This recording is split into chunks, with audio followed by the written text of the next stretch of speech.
Red RZR 56 here with a tip on how to repair a stripped out hole that you have stripped out on your Polaris RZR, your riding lawnmower, your Yamaha Rhino. It doesn't really matter. This is a piece of 10 gauge or 140 thousandths thick, just mild steel.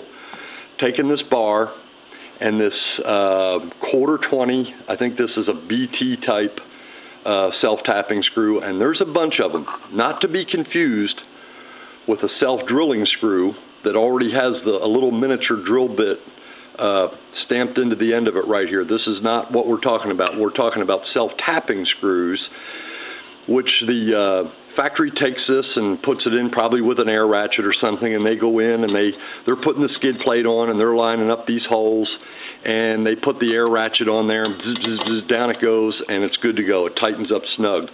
Now you've pulled your skid plate off to either replace it with an aftermarket or just do a cleaning or something, and you got your little tray full of screws, and when you put your skid plate back up there and you start to tighten everything down, you get that sinking feeling that you've just run into one here. There's no matter how much you turn it, it bottomed out, and now the screw just keeps turning.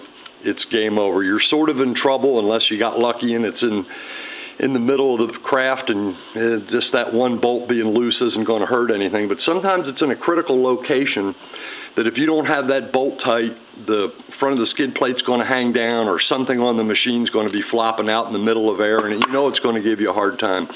So this is a quick and easy trick. It's an old farmer's trick we used, and I've already run this screw down in here, and I've oversized the hole purposely to a little over 15/64, which is kind of at the outside limit of what that hole could be. And I ran the bolt down and purposely destroyed the hole. Just take my word for it. So what you do, you're in a bind. Now bear in mind, you're going to have to be able to get to this hole. Probably going to have to drop your whole skid plate down or whatever you're working on. I'm going to temporarily take this out of this little vise here. It's something a little more substantial to work with. And what you're going to do is, let me get that where you can see it. You're going to take a center punch and a hammer, and you're going to get to the edge of the hole and back off just a few thousandths of an inch, and you're going to hit towards the center of the hole. All we're doing, there's no magic here, guys. All we're doing is we're taking some of this steel that's on the outside right here, and we're forcing a couple of probably 10 thousandths measurements in towards the center of this hole. We're just going to try to take that hole, we're going to try to squeeze it down a little bit so we can get a fresh start. Now, like I said, bear in mind, you're going to have to get access to every hole that's stripped out like this, and you're going to go around in a circle, depending on how bad it is, a minimum of about 8 or 10 hits, up to about 20 hits, to displace some of that metal back into that hole.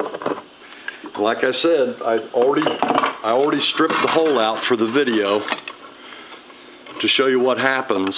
Now, you take your bolt and you put it in there, and here's another trick.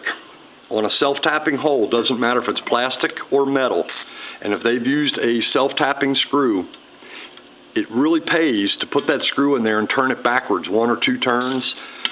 The threads will find a new, the threads will go right back in the same hole that the factory provided.